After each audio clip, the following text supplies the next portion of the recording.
This is CBC Nova Scotia News. Mistaken identity. Police looking for an impaired driver show up at the home of a man found dead more than a year ago. Team penning. Riders from Nova Scotia make their mark at the Calgary Stampede. And catching the wave. A hockey tournament in Halifax focuses on diversity and culture. Much needed showers and light rain across the southwest of the province overnight into Friday. Then we're clearing for a terrific long weekend. Your full forecast is coming up. Good evening. It may be a case of mistaken identity, but a Dartmouth mother says it has re-traumatized her family. Police officers recently showed up at her home to investigate her son for drunk driving. Problem is, he's dead, the victim of an unsolved homicide. The incident was caught on tape, and the CBC's Elizabeth Chu has the exclusive story. Last Friday, 2 RCMP constables showed up at Leslie Sparks' home, asking for her eldest son, Tyrell Beals. Police officers, seemingly unaware, they had the wrong Tyrell Beals. The Tyrell Beals at this address died last year. And all of the exchange recorded on a doorbell camera. Hi there. Just looking for Tyrell. Is he home? Oh. Tyrell's 15-year-old sister was home and answered police questions about her brother, the man they suspected of impaired driving. Yeah. How do you have a complaint of her son? Blah, blah, blah. What? Tyrell? Yeah. Okay. Tyrell Beals was found last May near Downey Road in North Preston. Police said he was suffering from gunshot wounds. On the one-year anniversary of his death, just 2 months ago, they announced they were still investigating the unsolved homicide.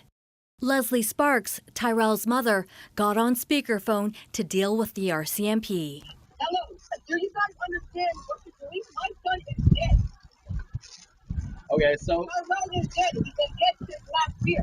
so someone made the complaint. No, he's not driving anything. You can't drive a car again. Tyrell's mother says this case of mistaken identity has intensified her family's pain. How you gonna arrest somebody that's already gone? Like he's dead. You guys should already know. Halifax Regional Police knows, and RCMP, they both know that my son's gone. Haven't we been through enough? In a statement from RCMP, a spokesperson said that the name associated with the investigation was similar to that of a former resident. Once this was clarified, officers apologized to the occupants for the inconvenience and left the residence. RCMP recognize the sensitivity of this situation and appreciate the public's understanding as we work to thoroughly investigate all reports received. Sparks is thinking about the impact of that visit from police on her daughter and granddaughters. Sparks says this incident only deepens her skepticism of RCMP, who she believes is putting zero effort into solving the case of her son's death. Elizabeth Chu, CBC News, Dartmouth. A teenager is dead after a motorcycle collision in Dartmouth last night. Halifax police say the collision happened just after 8:30 when a motorcycle and a car collided on Main Street near Ridgecrest Drive. The 16-year-old male driver of the motorcycle was transported to hospital where he later died. The occupants of the other vehicle were treated at the scene for minor injuries. The cause of the crash is under investigation. One of 4 teens convicted in the killing of Ahmad al-Marak is back in jail after allegedly breaching some of her conditions. She's the only girl in the group of 4 that were charged in killing al-Marak in a parking garage of the Halifax shopping center last year. She'd completed the jail portion of her rehabilitation sentence when the Crown alleges she broke the rule of contacting her boyfriend, who happens to be the one who actually killed al-Marak, by stabbing him in the chest. All 4 teens are under orders to have no contact with one another. A hearing has been scheduled for August 22nd to decide if there will be any additional punishment. A wildfire near Tantallon is currently being held, and ground crews are making progress. The wildfire broke out yesterday afternoon in the area of Big Indian Lake. The Department of Natural Resources says there's been no growth in the fire, which was described as remote and small. It's currently 0.5 hectares in size. There's still no threat to residents or structures. The province announced a burn ban yesterday that will stay in place across Nova Scotia until October 15th, which is considered the end of wildfire season, or until hot, dry conditions improve.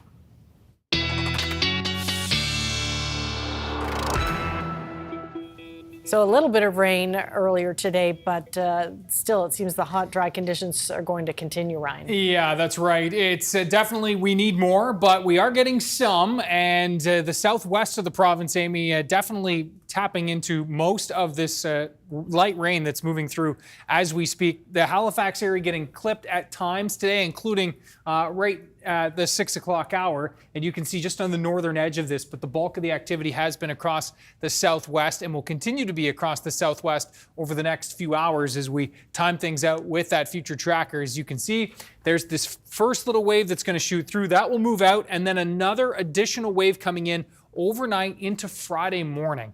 That one looks to be even a little more substantial. Again, it's likely the south and southwest of the province that will tap into most of this light rain and shower activity. Chance for showers across northern areas. I know the valley desperately needs it. Missing out on this round, possibly not really getting much in the second round either. But again, fingers crossed it's a bit further to the north. Friday afternoon is when we will see the clear out. And yes, the good news is well, let's show you the temperatures for Friday, 18 to 22 for the most part with that east to northeast flow. That's just going to keep temps capped, obviously. The good news is if you've got some long weekend plans, fantastic. Lots of sunshine for Saturday, Sunday, chance for a shower. All the details coming up, Amy. All right, looking forward to that. Thanks, Ryan. Thank you.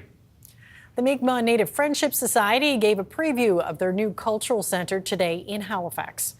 Politicians, Mi'kmaq leaders, and community members gathered for a tree planting at the Gottingen Street site. The Wee Wien Center will offer various programs and services for Indigenous people, including a health care center with maternity units. Pam Glode-DeRoche is executive director of the center. So community will actually be able to have their children in community around ceremony with elders, with traditions, and then of course the landscaping piece. To be able to do ceremony in this space will be the biggest change for us, is that we can actually do it in our own home. The $68 million project has seen funding from the private sector and provincial and federal governments. The center is expected to open by the end of 2027. Glooscap First Nation in Nova Scotia is launching a seafood market with local products caught and processed by its members. It's part of the First Nation's economic plan to keep profits from its businesses in the community. The market is expected to create 10 full-time jobs and 20 part-time positions once it opens later this year. It will rely on local suppliers, but the majority of its offerings will come from the First Nations fish harvesting and processing business. The CEO of the Atlantic Chamber of Commerce is raising concerns about the federal government's approach to slowing immigration. Ottawa has made sweeping changes to Canada's immigration system, but the chamber worries the blanket approach will have a negative impact on this region and says it will lead to business closures and stunt economic growth. We really have a lot of work to do to figure out and be very strategic with our immigration numbers and know what businesses need them, while we also focus on our aging infrastructure, access to health care for locals and newcomers. So there's a lot of pieces to this puzzle, but again, we need to be region specific so that we don't have these consequences. For example, businesses closing. She says government's current plan will disproportionately impact Atlantic Canada and is urging Ottawa to reconsider. A cattle penning team has returned home to Northport after a strong showing at their first Calgary Stampede. The CBC's Luke Ettinger stopped by Creekview Farm to learn more about the equestrian sport and the riders that represented Nova Scotia. Grace Reynolds has been on a horse since before she could walk and has had a long-held dream of going to the Calgary Stampede. Years on horseback paid off this July when she made history as the first Nova Scotian woman to compete in team cattle penning. I honestly don't have many words. I just feel so proud and honored to have been able to do this, and I couldn't have done it without my incredible support and sponsors. This is Bruce Trenholm, Brody Trenholm, along with Grace Reynolds. Cattle penning is a timed equestrian sport where 3 riders work together to separate cattle from a herd and move them into a designated pen. The milestone comes just 3 years after starting the sport here at Creekview Farm. The idea to compete in Calgary came from teammate Brody Trenholm.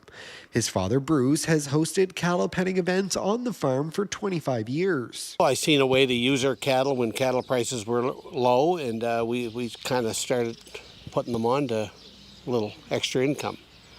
And it kind of flew. People like to have a place to go. I enjoy people coming around. It's like your summertime family, and we have a lot of fun.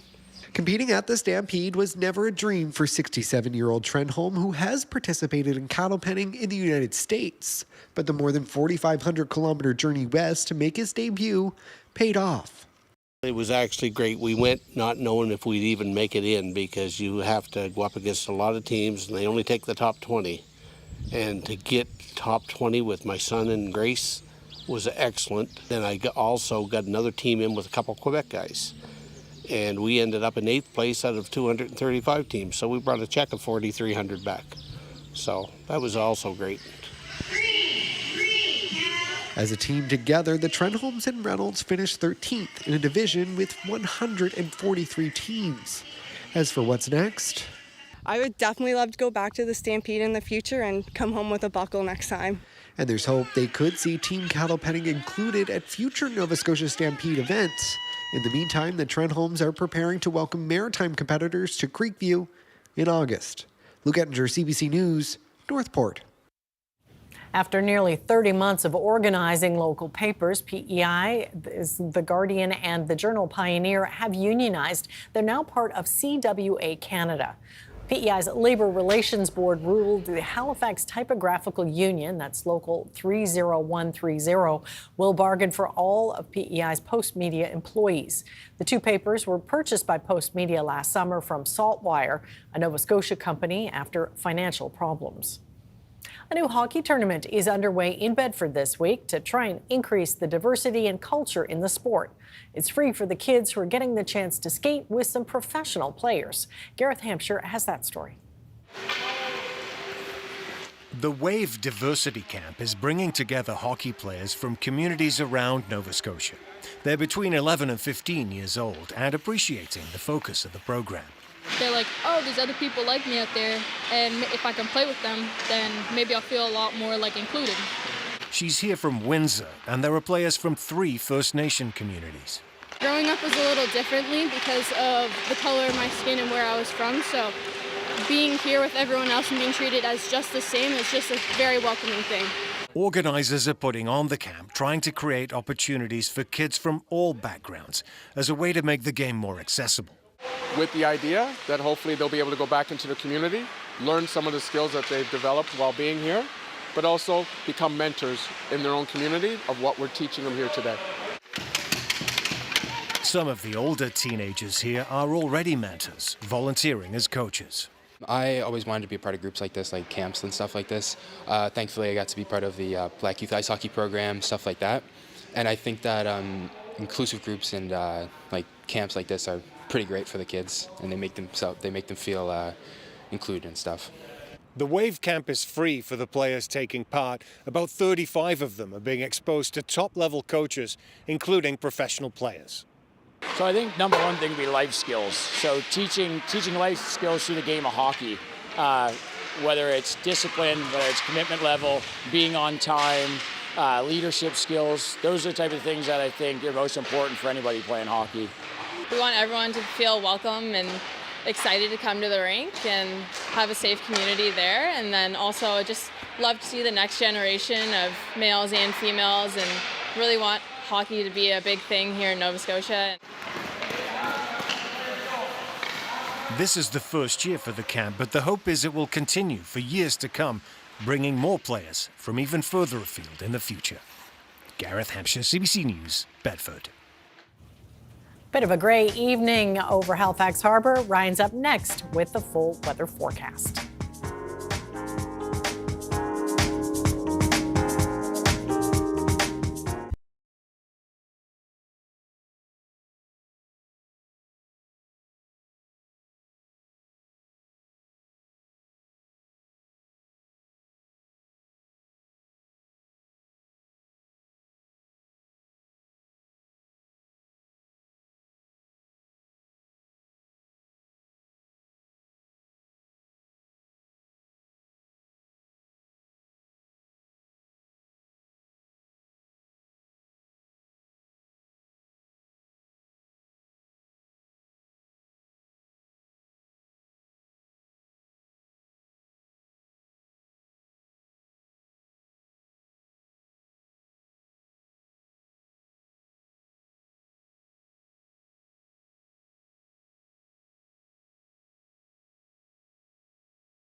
This weather update is brought to you by Access Wellness Nova Scotia. Book your appointment today for free, confidential mental wellness support.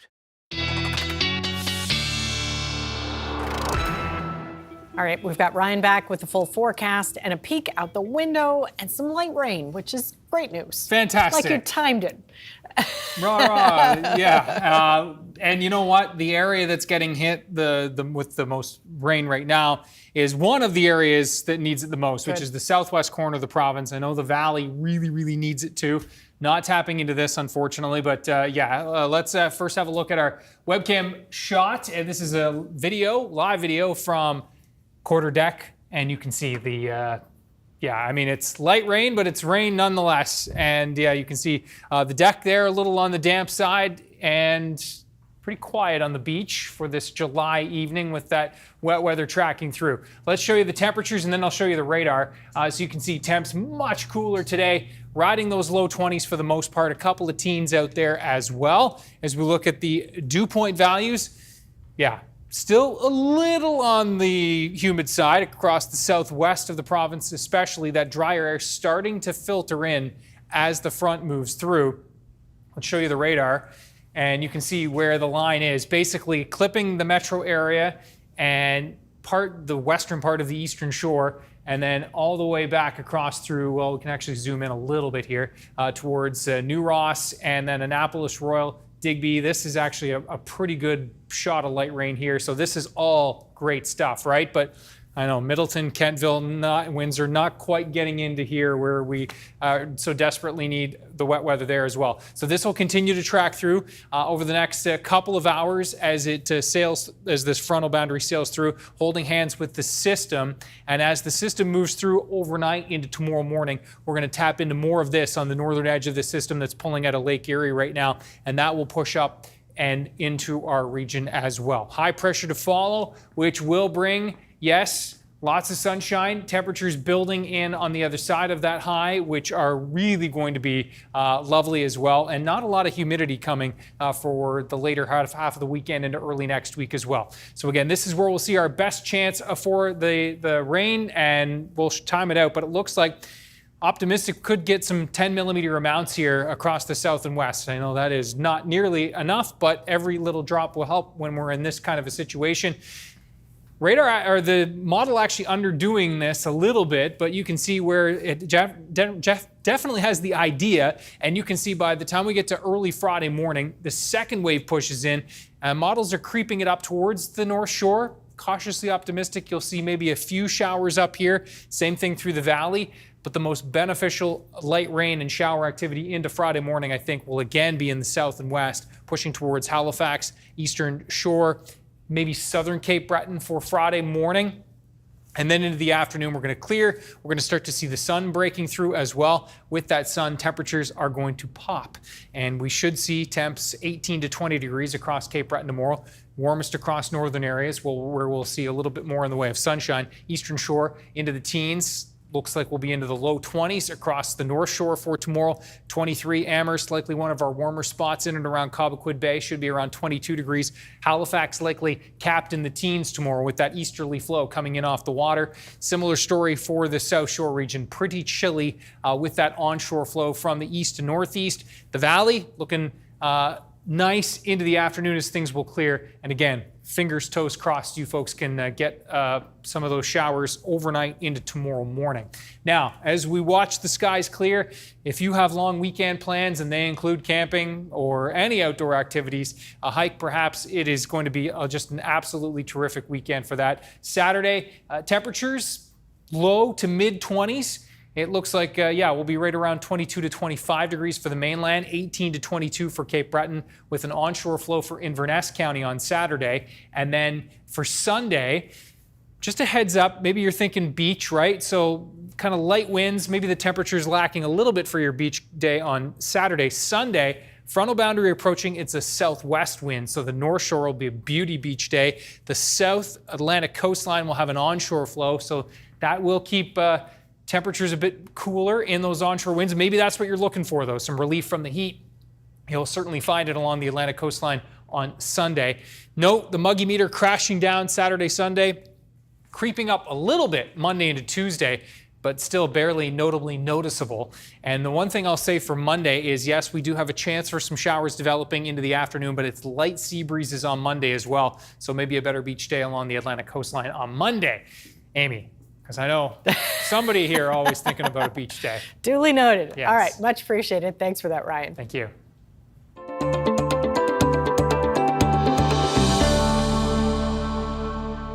For those on Prince Edward Island who travel to Nova Scotia or New Brunswick for medical care, reduced bridge and ferry tolls are welcome news. Regular trips to the mainland can add up fast, and while the new rates that start tomorrow will help, some still think more needs to be done. The CBC's Laura Meter reports.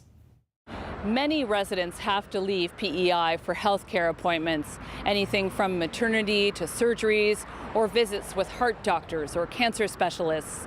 So the announcement about the bridge and the ferry also affects healthcare. This senior was lucky. When she had to get eye surgery in Nova Scotia a couple of years ago, she qualified for help through Hope Air. The program paid for hotel, food, and transportation from PEI. They've covered the bridge. They covered some, as I say, some of the gas. It was wonderful. It just made it affordable to go, and we needed to go. These Charlottetown residents say it's great. It will soon be cheaper to take the bridge or ferry. It's 2 meals for you going across, and yeah. I think it's about time. There's a lot of people can hardly afford to go over for medical. So this might help them afford the gas, because we all know gas isn't that cheap. The province does cover transportation costs for some and funds Hope Air too. It also buys bus tickets. People qualify if household income is under $75,000. About 1,500 bridge and ferry passes were given out last year. This islander has a rare form of vasculitis. She's away in Toronto for treatment. She's getting funding help now, but remembers when she didn't and how tough it was.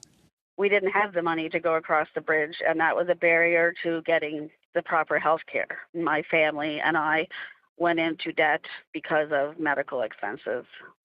But it eliminates a financial barrier that some islanders have to face when accessing an essential care. This advocate says some patients have off-island appointments every month. The Cancer Society says programs which help cover transportation costs are not helping everyone. But what we hear from islanders who access our services or the cancer care navigators that we're working with is that income thresholds are far too low when it comes to some of these programs. Many of the people who I spoke with who've had to travel for appointments are happy it will soon cost less, but they want more than that. They say if healthcare is involved, it should be free. Laura Meter, CBC News, Charlottetown. Coming up, a new chapter for the Mi'kmaq Native Friendship Center.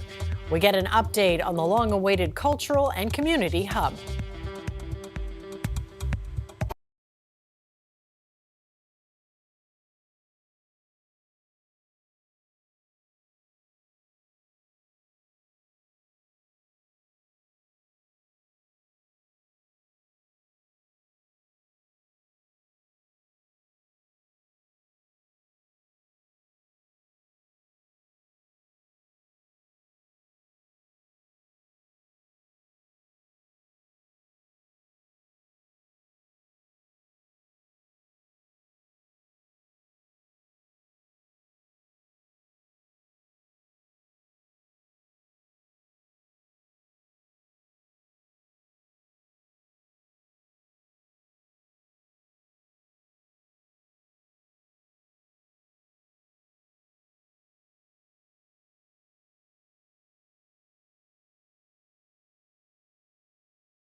An update today in Halifax on the construction of a new cultural and community hub for urban Indigenous people. And I'm here with Pam Glodoroche, Executive Director of the Mi'kmaq Native Friendship Centre. So big day for you. Talk to me about that first off. It's a huge day. Today is the day of a new beginning for my community. That's why the sprouting ceremony was so important, that we treated this as a way to plan for the next 7 generations. So building our future together. And so that was the significance of the sprouting ceremony, is that this is different. We are building a community for the next 7 generations for my community, but I also think the broader community as well. You were talking about the roots growing from the sprouting ceremony, but you've got some roots growing actually with the construction there. What stage is the project at right now? So we're at the very beginning. The foundation is, and that's, I said earlier, that was so significant today, that the rebar is now being intertwined and put together, and it actually represents the roots of the building. So that's why today was so important, that we chose today, that it's a good timing and it represents the future and how we're going to build, and that foundation is solid for us as we move forward. And obviously this project is much bigger in scope than the old building that you had. What extra are you going to be able to do? What kind of services, what kind of support can you offer? So the reality is we're going to be able to actually include our health center and make it a little bit bigger than what we have. We're able to actually have the birthing units on the top, which is so important. So community will actually be able to have their children in community around ceremony with elders, with traditions, and then of course the landscaping piece. To be able to do ceremony in this space will be the biggest change for us, is that we can actually do it in our own home. How unique is this type of center to Atlantic Canada? I think this is probably one of a kind. We probably have a few similar buildings that are being built. One in particular is Under One Sky, is a friendship center as well in Fredericton, who's doing some work. But this one here, certainly for the Atlantic, is probably the largest. It's 75,000 square feet. The reality is I still don't have enough room for all of my programs to fit in it. When we started, it would have, but we're to a point now that the programs and services still won't fit in it, but that's okay, because that's just part of growth, and that means we're doing more and more for my community. And tell me a bit about what it means to your community when they get to gather here and see the start of something that's going to be pretty significant. I think it's a bit emotional, to be quite honest. It'll be the first time that we've had a purpose-built building for community. There's room for ceremony and tradition, and I think that is one of the biggest pieces that we've lacked for a long time, and be able to reconnect with the land. So the landscaping piece that we're working with Evergreen Brickworks is all about environment readiness, but it is also including Indigenous laws and ways of being. So, and allowing us to relearn our caretaker roles, and that we are able to reconnect. And again, I think that's good for everybody. We want it open. This is not a fenced off area. This is going to be a space for the broader community as well. We want people to come into our space to sit and reconnect with nature, to reconnect and learn how to be caretakers once again. This kind of project comes with a big price tag. How much is it going to cost in total, and where are you getting the funding? Yeah, so we're about $68 million. We have quite a bit done. Federal government, provincial government, our National Association of Friendship Center has also committed. We have some amazing groups who have also given us money. We have TD, we have RBC, we have the Wayne Fulcher Foundation, the Port Authority. Like there's people coming to the table. We have just kicked off the fundraising aspect, and so people will be seeing more of that as well. But you know, this is a project of love, and I think this project is unique. It is about bringing us all together and doing things differently, and people get excited about it. So I have great faith that we're going to come up with that. I think it's $15 million that we're looking for, and we're going to do it, and I just know it, and we're going to do it, and we're going to build and get this done in a way that truly is very different than most buildings. This is a living, breathing building, and not just about the bricks and mortar. This is about us doing things differently, so that it is at the heartbeat of my community. What has been the biggest hurdle? The biggest hurdle so far, certainly gaining access to the land was one, but I think the biggest hurdle was who was going to put the money forward first. And thankful to say that the federal government actually did that for us. And then the province came on board, and I have to acknowledge the province too, because not only did the province provide $15 million to us, but they've also supported us in the rents that we're paying right now to Crombie, where we're staying for our interim space. So they've been an amazing supporter as well. So this is truly, I think, a very unique project, and that everybody truly sees the value in this project. It took us a while, I think, telling the story and why it was important, but I think now everybody truly sees the value in it. And when do you think you'll be able to walk through the doors for the first time? Everybody keeps asking that. I think that we're told it's July 2027. I'm trying to manage expectations, so I'm telling myself probably the end of 2027. All right. Well, thank you so much for your time. We appreciate it. Thank you so much. Coming up on the eve of the deadline, Donald Trump says it's going to be very hard to reach a trade deal with Canada after Ottawa announced a plan to recognize Palestinian statehood. And some U.S. politicians from both parties are calling for an end to tariffs as American alcohol in Canada sales of that continues to plummet.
Welcome back. Donald Trump says it's going to be very hard to reach a trade deal with Canada since Ottawa announced a plan to recognize a Palestinian state.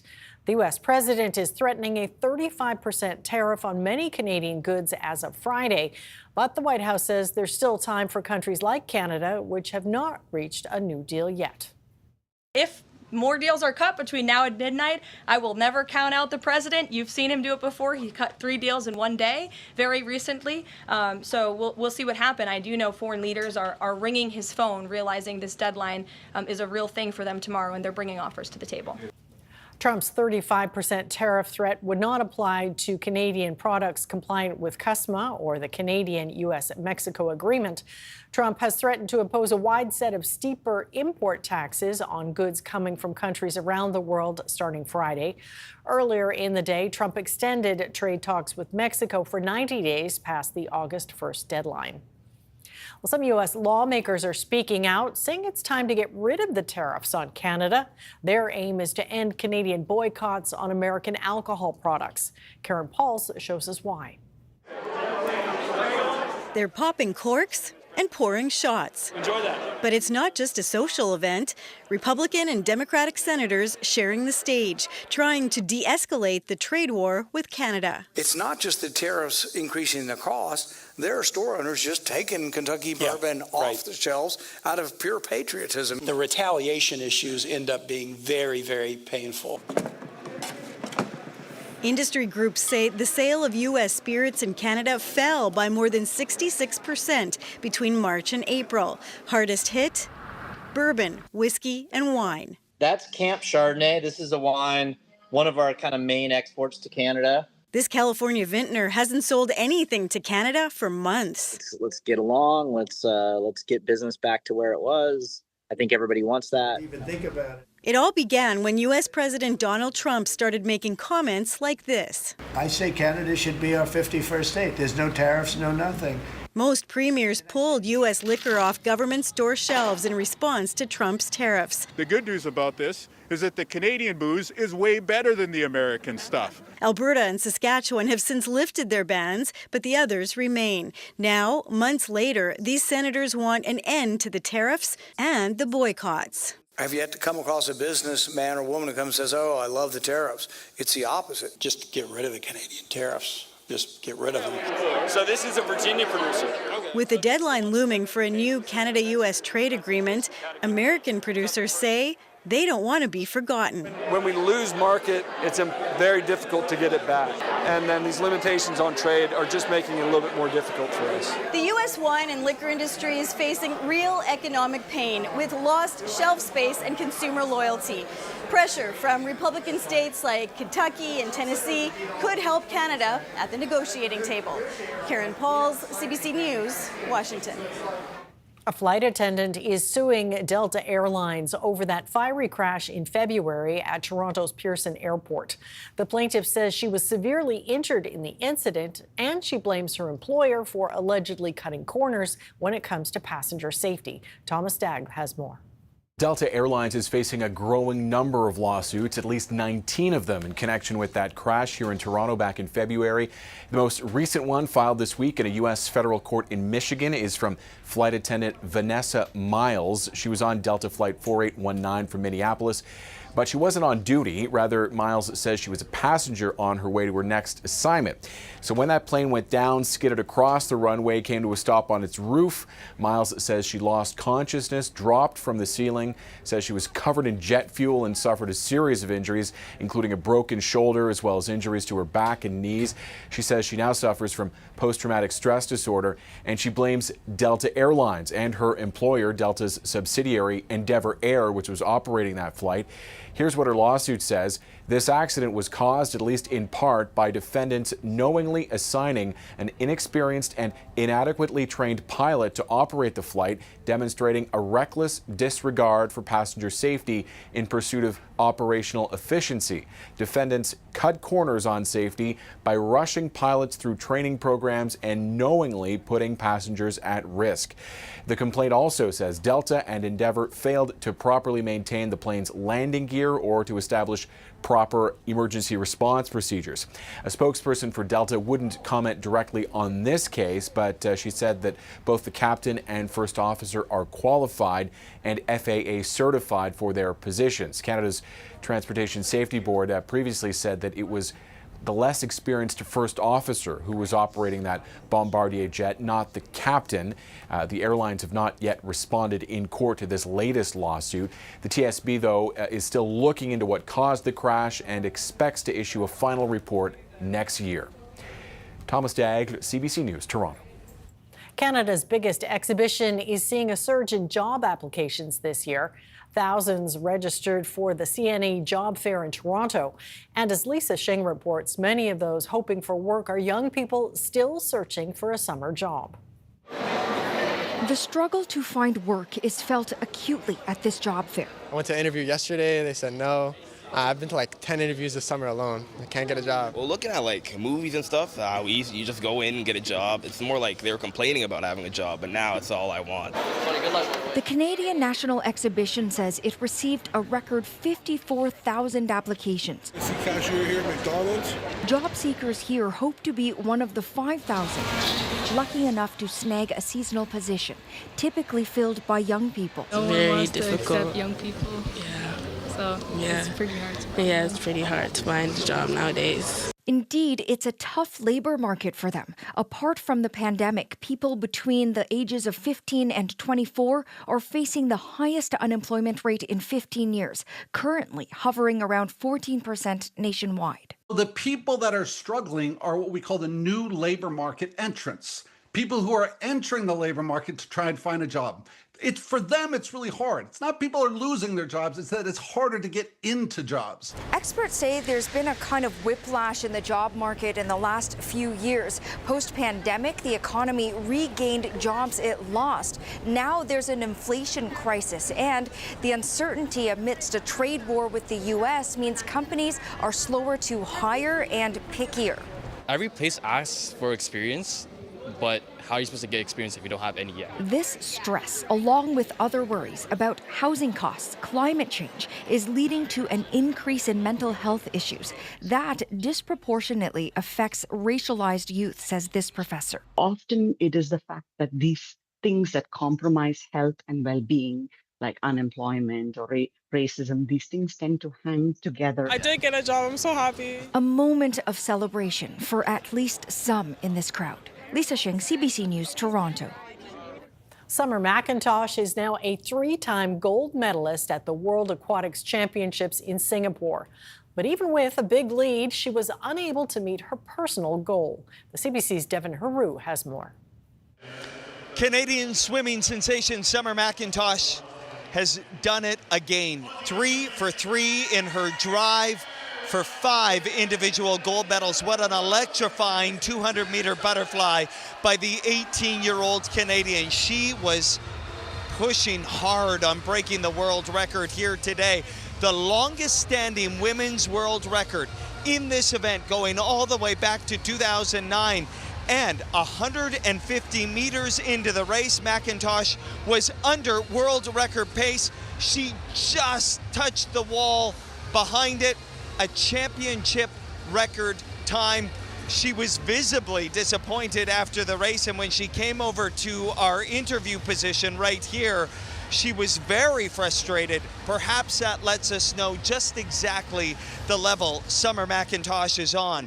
Win a gold medal, break the championship record, and is still disappointed. She said this is only going to fuel her for the rest of this meet and for her training. She says, I want to get rid of this record at some point. We should also point out Kylie Moss with a 4th place finish in the 50-meter backstroke.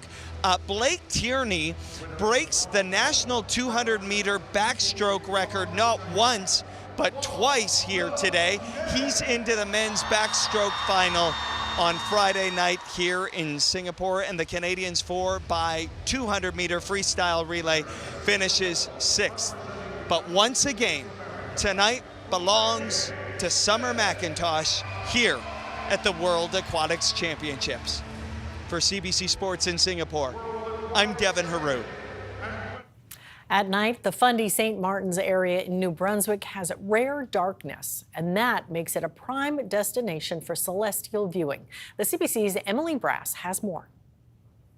If you've ever walked along the Bay of Fundy at night, you probably noticed the sky is filled with stars. Well, that celestial view could soon be one of the area's top tourist attractions. Astrotourism is one of the fastest growing forms of tourism in the world. People travel across the globe to observe the night sky. Astrophotographer Stéphane Picard says one of the best places to do that is the Fundy coast. If planets are out, we'll look at planets. If the moon's out, we'll look at the moon. But the really neat, exciting stuff beyond Saturn and Jupiter is galaxies and nebulas and star clusters, which is usually stuff you can't see. Brightness of the night sky is measured on the Bortle scale, which runs from 1 to 9. The Fundy St. Martin's area is rated around 2, making it one of the darkest places in the world. 80% of Americans can't see the Milky Way from where they live. And in Canada, it's now creeping above 60% because there's so much more concentration of population in urban centers. Because New Brunswick's 85% forested, we have not only an abundance of dark skies, they're easy to access. Picard hopes this rare darkness can be preserved.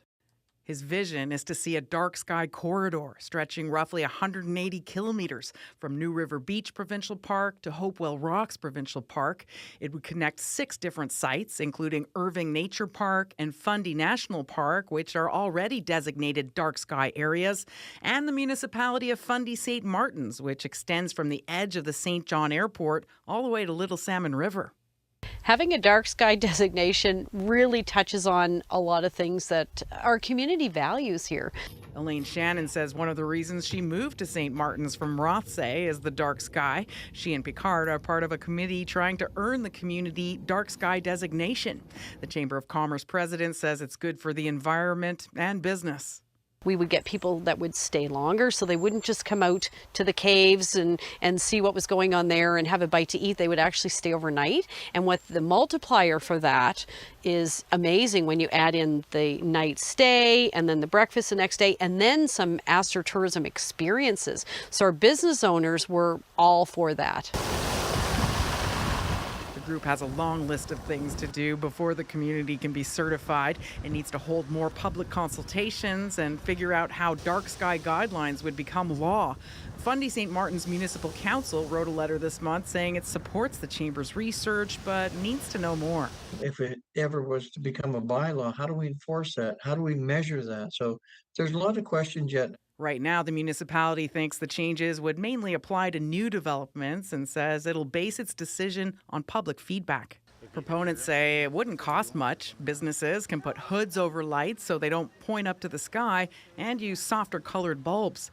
The province says it's also working with Picard to see what it would take to have its parks on the Bay of Fundy declared dark sky preserves and says it supports Fundy St. Martin's efforts to do the same. Picard is optimistic. He says seeing the night sky in vivid detail on his tours is a profound experience he loves to share. This gentleman's at the telescope and he's not saying a whole lot for a long time. And I was like, okay, something's up. So I leaned over. I said, "Are you okay, sir?" And he was tearing up. He said, "I've been on this earth for over 6 years. I've never seen the moon like that."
This weather update is brought to you by Access Wellness Nova Scotia. Book your appointment today for free, confidential mental wellness support. Well, with so many sunny days, people are out and about and they've got their phones with them taking lots of great photos, right? So many great photos coming in. I mean, it is prime time photo season for sure. Although the fall, the spring when things are blooming, even the midwinter. But yeah, I think more come in the summer than any other season. Have a look at this beautiful shot today. We are going to the La Have, and this is a little community called Day Spring, which is just south of Bridgewater. And look at this. Wow. Gorgeous. Heidi Mead with a terrific picture. Love the cloud layers in this picture. What kind of clouds are there? So you got upper level cirrus cloud there, and then some altostratus clouds in the closer to the surface that are a little bit darker. Just an absolutely terrific shot. Thanks, Heidi. Ryan's picks at cbc.ca. The La Have and the southwest of the province seeing some of this light rain that's coming through as we speak. Love to see it. Really that line being drawn from, say, Annapolis Royal across to New Ross and into the metro area. And again, I would love to see this shift a little bit further to the north and you folks in the valley get more into this. But better chance overnight into tomorrow morning for the valley. But again, the southwest will have the greatest chance for tomorrow. We'll see some breaks of sun into the afternoon as the skies do clear on the other side of that system. Saturday looks fantastic, and we'll quickly show you that 7-day forecast. Sunday and into holiday Monday, natal day looking good with a chance for showers into the afternoon. All right. Well, people in a Virginia town are continuing a 100-year-old annual tradition, and that's taking their ponies out for a nice ocean dip. Thousands of people turned out for the century-old event. It involves saltwater cowboys herding wild ponies on a short swim between two islands. By tradition, the first foal on shore is named King Neptune. The swim and surrounding activities raise money for the town's volunteer fire company, which manages the herd and the event. Nice. That's pretty cool. Yeah. Well, that is it for us tonight. Thanks for watching, and we'll see you next time. Good night.